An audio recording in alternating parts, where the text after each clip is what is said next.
This story is about a woman whose single act of compassion changed her life forever. But not in the way she ever imagined. When nurse Adaeze saves a dying stranger on a Lagos street, she has no idea that this moment of mercy will lead her into a web of deception, betrayal, and unexpected love. What begins as a grandmother's dying wish becomes a test of character that will either destroy her or reveal the truth about who she really is. In a world where money talks and trust is a luxury, Adaeze must navigate the dangerous waters between genuine love and carefully constructed lies. This is a story about sacrifice, redemption, and discovering that sometimes the greatest treasures come disguised as the simplest gifts. Sometimes, the person kneeling beside a dying woman in a dusty street is destined to become a queen. And sometimes, the man who tests your heart is the same man who will spend his lifetime proving he's worthy of it. Blood was everywhere. Adaeze knelt in the dusty Lagos street, her hands pressed against the elderly woman's chest, counting compressions. 1, 2, 3. The woman's expensive gold jewelry sparkled under the streetlight, mocking the reality that money could not save her now. "Please don't die," Adaeze whispered, her voice breaking. "Please, Mama, stay with me." The woman's eyes flickered open for just a moment. "My son, tell my grandson, I'm sorry." Then her eyes closed again. Adaeze's own hands were shaking. She had lost her mother this same way 7 years ago, on a street corner, waiting for help that came too late. She would not let it happen again, not tonight, not to this stranger who reminded her so much of the mother she still grieved. "Somebody, help us!" she screamed into the night. But the few people walking by turned their heads away. In Lagos, nobody wanted trouble. Nobody wanted to get involved. Adaeze felt tears streaming down her face as she continued the compressions. Her arms ached. Her heart was breaking. This woman was somebody's mother, somebody's grandmother. She deserved to live.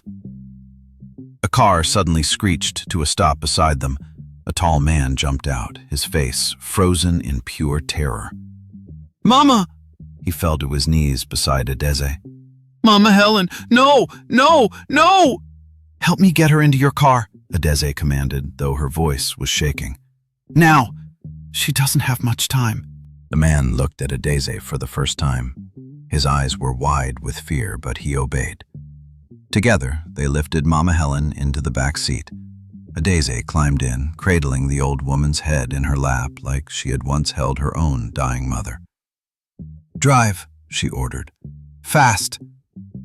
The man drove like a madman through Lagos traffic, his knuckles white on the steering wheel.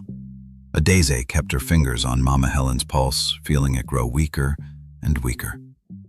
"Don't you dare give up," she whispered to the unconscious woman. "Don't you dare leave your grandson alone in this world. He loves you. I can see it. Stay. Fight. Please." She thought about her own mother, who had fought so hard to stay alive for her and George, who had whispered her final words of love before closing her eyes forever. The memory made fresh tears fall onto Mama Helen's peaceful face. When they reached the hospital, doctors rushed out with a stretcher. Adaeze gave them all the information she could, then watched helplessly as they wheeled Mama Helen away through the emergency doors. The man stood beside her, trembling. Then, without warning, he covered his face with his hands and wept. Deep, painful sobs that shook his whole body. Adaeze reached out and touched his shoulder gently. "She's strong," she said softly. "She'll fight." "She's all I have," the man choked out. "My parents are gone. She raised me. If she dies..." "She won't die." Adaeze surprised herself with the firmness in her voice. "I won't let her." They sat together in the waiting room for 3 hours. Adaeze stayed, even though she knew her brother George was probably worried sick. even though she knew her brother's terrible wife, Sylvia, would complain tomorrow about her coming home late. She stayed because this man needed someone beside him, and she understood what it meant to face the possibility of losing the only family you had left. Finally, a doctor emerged. "She's stable. She's asking for both of you." In the hospital room, Mama Helen looked small and fragile against the white sheets, but her eyes were alert and filled with tears when she saw Adaeze. "You saved me," she whispered, reaching out a trembling hand. Adaeze took it, unable to speak past the lump in her throat. "I couldn't save my own mother," Adaeze finally said, tears flowing freely now. "But I could save you." Mama Helen squeezed her hand tighter. "Then you've given me a gift beyond price, and I will repay it." She looked at her grandson. "Blake, this woman will be your wife." The room went completely silent. Adaeze stared at Mama Helen, certain she had misheard. "Mama, I don't understand." "You saved my life, my dear." Mama Helen's voice was weak but determined. "In return, I'm giving you my grandson. Blake needs a wife with a good heart, a woman who values life above everything else. That woman is you." Blake stepped forward, his face unreadable. "Mommy, you're not thinking clearly. The medication, my mind is perfectly clear." Mama Helen's eyes flashed with the strength of a woman who had survived 68 years of life's battles. "I've watched you reject every good woman because you think they only want your money. But this girl didn't even know who you were. She just saw someone dying and refused to let death win." Adaeze felt her heart racing. "Mama, please, I'm just a nurse. I did my job. You don't owe me anything. I owe you everything." Mama Helen turned to her grandson. "Blake, I almost died tonight. Tomorrow is not promised to me. Before I leave this world, I want to see you settled with a good woman. Will you deny your dying grandmother this one wish?" "You're not dying, Mama," Blake said firmly, but his voice cracked with emotion. "Then prove it. Marry this girl. Give me the peace of knowing you'll be cared for." The silence in the room was suffocating. Adaeze wanted to run. This was madness. She didn't even know these people. But something kept her frozen in place. Maybe the desperate hope in Mama Helen's eyes, or maybe the memory of her own mother's final wishes that were never fulfilled. Blake finally spoke. "Can I talk to Adaeze? Alone?" Mama Helen nodded, settling back into her pillows with a satisfied smile. Outside the hospital room, Blake leaned against the wall and closed his eyes. "I'm sorry. My grandmother is stubborn." "It's okay," Adaeze said softly. "She's scared. Fear makes us say things we don't mean." "She means it." Blake opened his eyes and looked directly at Adaeze. "When my grandmother makes up her mind about something, heaven and earth cannot change it. She'll make our lives miserable until we agree. Then we tell her no, together." "You don't know her." Blake ran his hand through his hair, looking exhausted. "She once fasted for 40 days because my father refused to marry the woman she chose. My father eventually gave in just to save her life." Adaeze felt a flutter of panic in her chest. "So, what are you saying?" Blake was quiet for a long moment. Then he said something that shocked her. "What if we did it?" "What?" "What if we got married? Not a real marriage, just on paper, to give her peace. We could divorce quietly after a few months." Adaeze shook her head immediately. "That's lying. That's worse than saying no." "Is it?" Blake's voice was pleading now. "She's 68 years old with a failing heart. The doctors said tonight's episode could have killed her. What if the stress of fighting about this triggers another attack? What if she dies because we refused? The words hit Adaeze like a punch to the stomach. She thought of her own mother, dying in the street while strangers walked past. She thought of all the things left unsaid between them, all the regrets. "I have a brother," she said quietly. "He's disabled. His wife treats him terribly. I stay with them because I have nowhere else to go. If I married you, even temporarily, I could help him. I could send him money." Blake's expression softened. "Then we both have reasons to say yes." "This is crazy." Completely crazy. They looked at each other, two strangers about to make the strangest decision of their lives. Adaeze's phone rang. She saw her brother's name on the screen. When she answered, George's worried voice filled her ear. "Adaeze, where are you? Sylvia is angry. She's threatening to lock you out." Adaeze felt something break inside her chest. She was 28 years old and still being treated like a burden, like she had no value beyond what she could provide for others. She looked at Blake. "If we do this, I have conditions." Blake nodded slowly. "So do I." "Then let's go tell your grandmother she's getting her wish." 3 days later, Adaeze stood in front of a mirror, staring at her reflection. She wore a simple white dress, the only decent one she owned. Today, she would marry a stranger. George sat in his wheelchair behind her, tears streaming down his face. "Are you sure about this, Adaeze? You don't have to sacrifice yourself for me." Adaeze knelt beside him, taking his rough hands in hers. "George, you sacrificed everything for me. You gave up your accounting career to raise me after Mama and Papa died. You worked 3 jobs to put me through nursing school. Now it's my turn to take care of you." "But marriage," George's voice broke. "That's your whole life." "It's temporary," she whispered, though saying the words felt like swallowing stones. "Just a few months. Mama Helen will be happy. Blake and I will part as friends.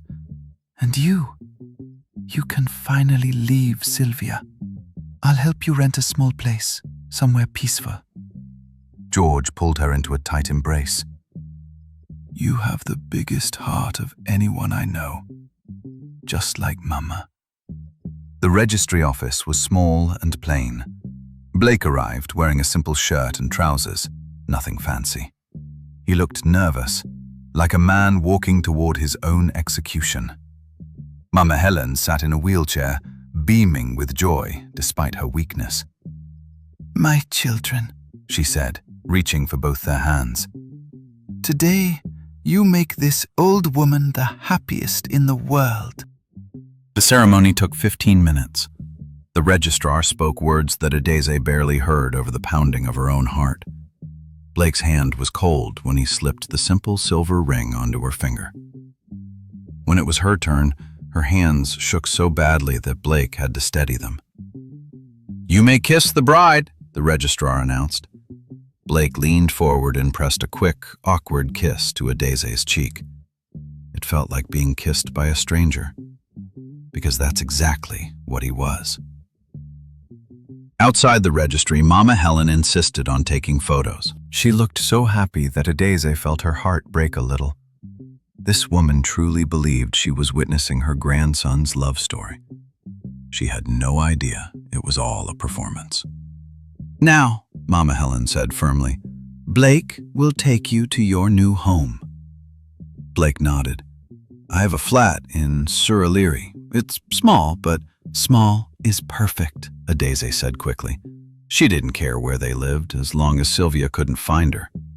They said goodbye to George and Mama Helen. Then Blake drove her through Lagos traffic in an old, battered Camry.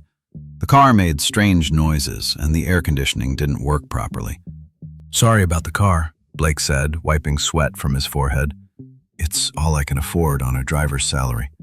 "It's fine," Adaeze said, but inside she felt a pang of worry. If Blake was just a driver, how would they manage? Her nursing salary was barely enough to feed herself, let alone help George. The flat in Surreylir was exactly as Blake described. Small. 2 bedrooms, a cramped living room, and a tiny kitchen. The furniture was old and mismatched. The walls needed fresh paint. "I know it's not much," Blake said, looking embarrassed, "but I've been saving money to help Mama with her medical bills. This is the best I could afford."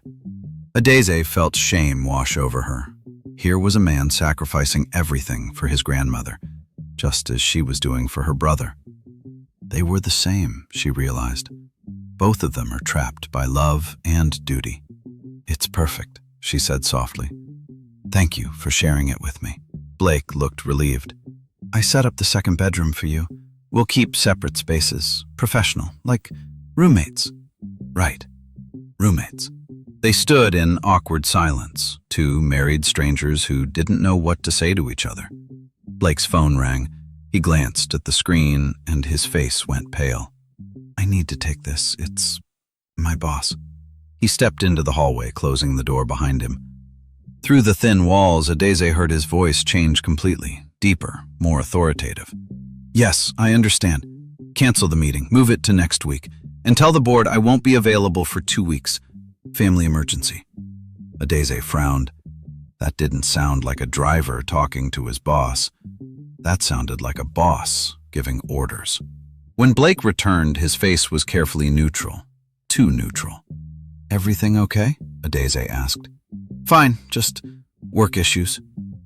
He wouldn't meet her eyes, and in that moment, Adaeze realized something terrifying. Her new husband was hiding something from her. 2 weeks into the marriage, Adaeze's world began to crumble. It started at the hospital. She arrived for her morning shift to find her colleagues whispering and pointing at their phones.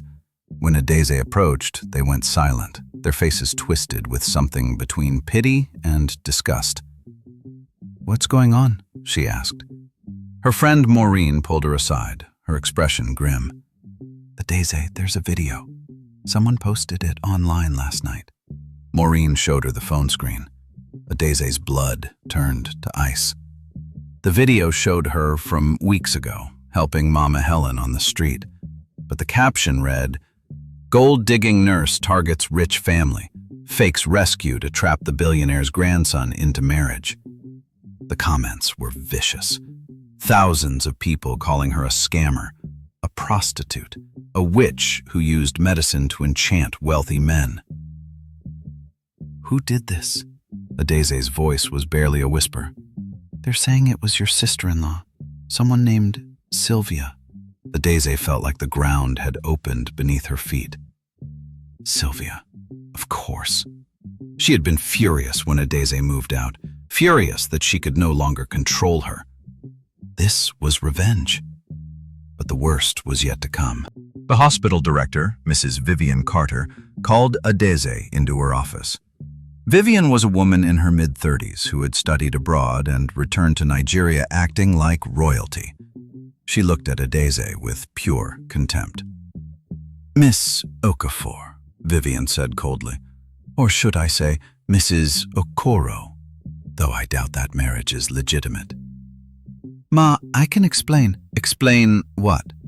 That you manipulated a sick old woman to force her grandson into marriage?" Vivian's voice was like poison. "I know Blake Okoro. I've known his family for years. His grandmother promised him to me before she lost her mind to age and sickness." Adaeze's heart sank. "Ma, that's not true. Mama Helen chose me herself." "Because you tricked her!" Vivian stood up, her face twisted with rage. "Blake was supposed to be mine. We grew up together. We were meant to marry, and then you came along with your fake tears and your poor girl act. I never wanted to trap anyone. The marriage was Mama Helen's idea." "Lies!" Vivian slammed her hand on the desk. "You're a gold digger, just like the video says. And I'm going to make sure everyone knows it." Before Adaeze could respond, Vivian made a phone call. Within an hour, security guards came to escort Adaeze out of the hospital. She was suspended pending an investigation into unprofessional conduct. Adaeze stood outside the hospital gates, humiliated and destroyed. Patients and visitors stared at her like she was a criminal. Someone spat at her feet. She called Blake, her hands shaking. Blake, something terrible happened. I need you. "I'm working," Blake said, his voice distant. "Can it wait?" No, it can't wait. My life is falling apart. There was a long pause. Then Blake said quietly, "I saw the video, Adaeze." Her heart stopped. You saw it? Then you know it's lies. You know I didn't trap your grandmother. "Do I?" Blake's voice was cold now. "I've been thinking about that night. How convenient it was that you were right there when Mama collapsed. How quickly you agreed to marriage. How you asked about helping your brother financially." Blake, no, please don't do this. Maybe Vivian was right. Maybe I was the fool. Vivian? You spoke to Vivian Carter? She called me, told me everything. About how you researched my family, how you deliberately positioned yourself to save my grandmother. Adaeze felt tears streaming down her face. Blake, I swear on my dead mother's grave, I never knew who your grandmother was. I saved her because it was the right thing to do, because I couldn't let someone die the way my mother died. "I want to believe you," Blake said, and for a moment his voice cracked with emotion. "But everyone is telling me you're a liar. My business partners, my friends, even some of the hospital staff who know you." What about your heart? Adaeze was sobbing now. What does your heart tell you? Blake was silent for a long time. Then he said the words that shattered her completely. "My heart says I made a mistake marrying you. We should end this before it goes any further." The line went dead. Adaeze sank to her knees on the dirty Lagos street, her phone falling from her hand. Around her, people walked past without stopping, just like they had walked past her dying mother 7 years ago. She was alone again. Completely alone. Adaeze didn't go home that night. She couldn't face the empty flat that reminded her of Blake's betrayal. Instead, she went to the only place she had left, her brother George's house. George opened the door, his face filled with concern. "Adaeze, I've been calling you all day. What happened?" She collapsed into his arms and told him everything. The video, Vivian's accusations, Blake's cruel words. By the time she finished, George's face was dark with rage. "That man is a coward," George said fiercely. "He didn't even give you a chance to defend yourself." Maybe he's right, Adaeze whispered. Maybe I was foolish to think this could work. We are from different worlds. "No," George gripped her shoulders. "You did nothing wrong. You saved that woman's life. If her grandson can't see your worth, then he doesn't deserve you." But Sylvia, standing in the doorway, laughed bitterly. Of course he doesn't want her. Who would want a poor, desperate nurse? Adaeze, you aimed too high. Now everyone sees you for what you really are.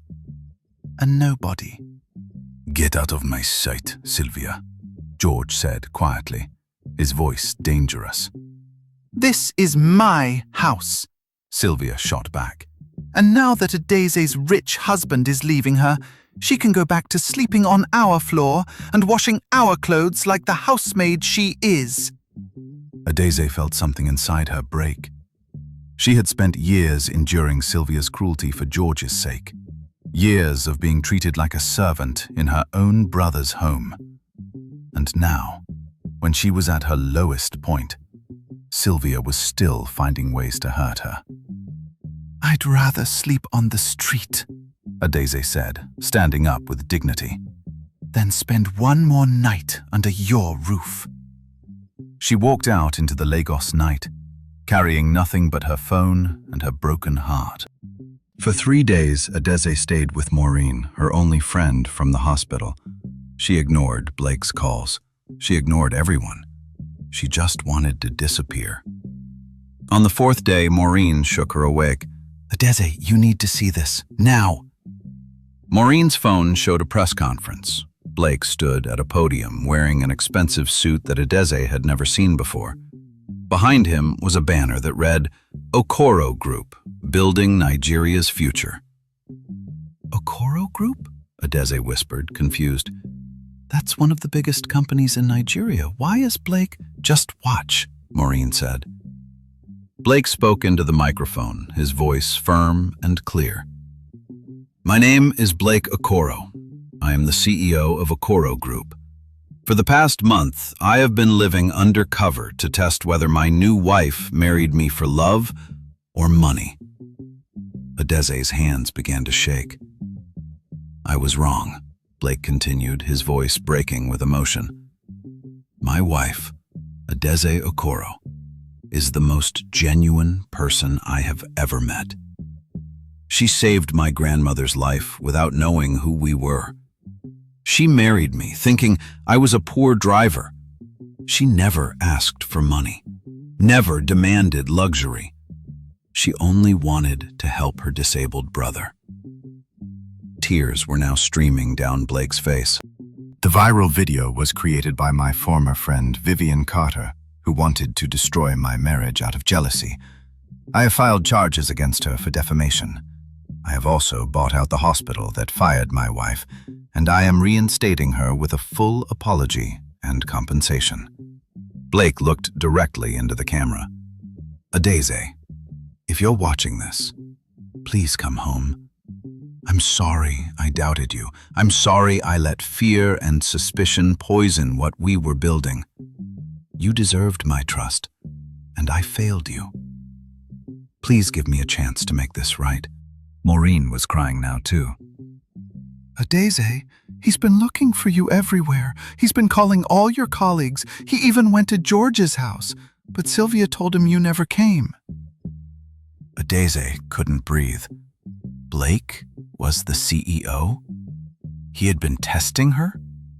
All this time, she had been married to one of the richest men in Nigeria. And she never knew? She felt anger rising in her chest, hot and fierce. He lied to me. He tested me like I was some kind of criminal. "But he also fell in love with you," Maureen said softly. "Real love, not the fake kind based on money." Adaeze's phone rang. Blake's name flashed on the screen. She stared at it, her finger hovering over the answer button. Adaeze answered the phone with trembling hands. "Adaeze?" Blake's voice was raw, like he'd been crying for days. "Please, just tell me where you are. Let me explain face to face." "Explain what?" Adaeze's voice was surprisingly steady, though her heart was breaking. "Explain how you lied to me from the very beginning. How you made me feel poor and desperate while you were secretly a billionaire. How you tested me like I was some kind of thief." "I was wrong," Blake said, his voice cracking. "I know I was wrong. But Adaeze, please try to understand. My father was destroyed by women who only wanted his money. I watched him marry 3 times, and each time the woman left him the moment a richer man appeared. I grew up believing that true love didn't exist, that everyone had a price. So you decided to test me?" Tears were now flowing down Adaeze's cheeks. "You made me cook in that tiny kitchen, scrub floors, worry about money for my brother, all while you watched like I was some kind of experiment?" "Yes," Blake whispered, "and I hate myself for it. But Adaeze, somewhere during those 2 weeks something changed. I stopped testing you and started falling in love with you. The way you hummed while cooking, the way you smiled at me even when I had nothing to offer. The way you talked about your brother with so much love. Adaeze closed her eyes, remembering those moments. They had been real for her. Had they been real for him too? When Vivian showed me that video, Blake continued, I panicked. I thought I'd been fooled again. But then I couldn't sleep, couldn't eat. All I could think about was your face when I accused you, the way your eyes looked when I broke your heart. And I knew I'd made the biggest mistake of my life. Blake, Adaeze said softly, I don't know if I can trust you again. Then let me earn it back, Blake pleaded. Let me spend the rest of my life proving that you're the only woman I'll ever love. Not because you're my wife on paper, but because you're the only person who ever saw me, really saw me. Not my money, not my status, just me. Maureen was gesturing frantically, mouthing words. Adaeze understood what her friend was saying. Give him a chance. Where are you right now? Adaeze asked. Standing outside Maureen's apartment building? I've been here for 2 hours hoping you'd come down. Adaeze walked to the window and looked down. 6 stories below, Blake stood beside his expensive car, his face turned up toward the building. When he saw her in the window, he dropped to his knees right there on the busy Lagos street. People stopped and stared. Car horns honked. But Blake didn't move. He just knelt there, his hands clasped together, begging without words. Adeze's anger crumbled like dust. This man, this proud, wealthy CEO was kneeling in public for her because he loved her. Not her beauty, not her status, just her. She ran down the stairs, taking them 2 at a time. When she burst through the building entrance, Blake stood up, his eyes red and swollen. They stood facing each other on the crowded street. I'm not perfect, Adaeze said. I'm just a nurse. I have a disabled brother who needs help. I come from nothing. I have nothing to offer you except my heart. Your heart is everything, Blake said, stepping closer. And I'm not perfect either. I'm broken and suspicious and scared of being hurt. But when I'm with you, I want to be better. You make me want to be the man my grandmother always believed I could be. If we do this, Adaeze said carefully, if we make this marriage real, no more lies, no more tests, complete honesty. Complete honesty, Blake agreed. Starting now. I love you, Adaeze Okoro. I think I started loving you the moment you knelt in that dusty street to save my grandmother's life. I just was too afraid to admit it. I love you too, Adaeze whispered, even though you're an idiot who tested me. Blake laughed through his tears. The biggest idiot in Nigeria. He pulled out a small box from his pocket. Inside was a ring, not the simple silver band from the registry, but a beautiful gold ring with a modest diamond. This was my mother's, Blake said. She died when I was young, but Mama Helen saved it for me. She said I should only give it to a woman who loved me for who I was, not what I had. Adaeze, will you marry me again? For real this time? As my true wife, my partner, my love? Adaeze looked at the ring, then at Blake's hopeful face, then at the crowd of Lagos people who had stopped to watch this drama unfold. She thought about her mother, who had always told her that true love was worth fighting for. She thought about George, who had sacrificed everything to raise her. She thought about the journey that had brought her to this moment, the pain, the betrayal, the truth. Yes, she said, sliding the ring onto her finger. Yes, I'll marry you. Again. For real this time. Blake lifted her off her feet and spun her around while the crowd erupted in cheers and applause. Somewhere in the distance, car horns honked in celebration. When he set her down, Blake kissed her, not the awkward peck from the registry, but a real kiss filled with promise and hope and love. I have one condition, Adaeze said when they finally pulled apart. Anything. We help George. We get him away from Sylvia. We give him the life he deserves after everything he sacrificed for me. Already done, Blake said with a smile. I bought him a fully accessible apartment in a good neighborhood, and I'm hiring him as my company's financial consultant. Turns out, your brother is brilliant with numbers. Fresh tears filled Adaeze's eyes. Thank you. Thank you, Blake said, for seeing past my fear, for loving me when I had nothing to offer but lies and suspicion, for being exactly who you are. As they stood together on that busy Lagos street surrounded by strangers who had witnessed their love story unfold, Adaeze realized something profound.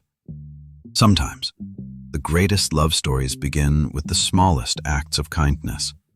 And sometimes, the person you're meant to love forever is the one who tests you, breaks you, and then spends the rest of their life putting you back together. She had started this journey as a lonely nurse trying to save a stranger's life. She was ending it as a woman who had found her home. This is the end of the story, but really, it's just the beginning of Adaeze and Blake's journey together. What started with blood on a Lagos street ended with love in the heart of the city, witnessed by strangers who became part of their testimony. Adaeze learned that her worth was never measured by what she owned, but by the size of her heart and the strength of her character. Blake discovered that the woman he'd been searching for his entire life was the one who knelt in the dust to save a stranger, expecting nothing in return. And Mama Helen?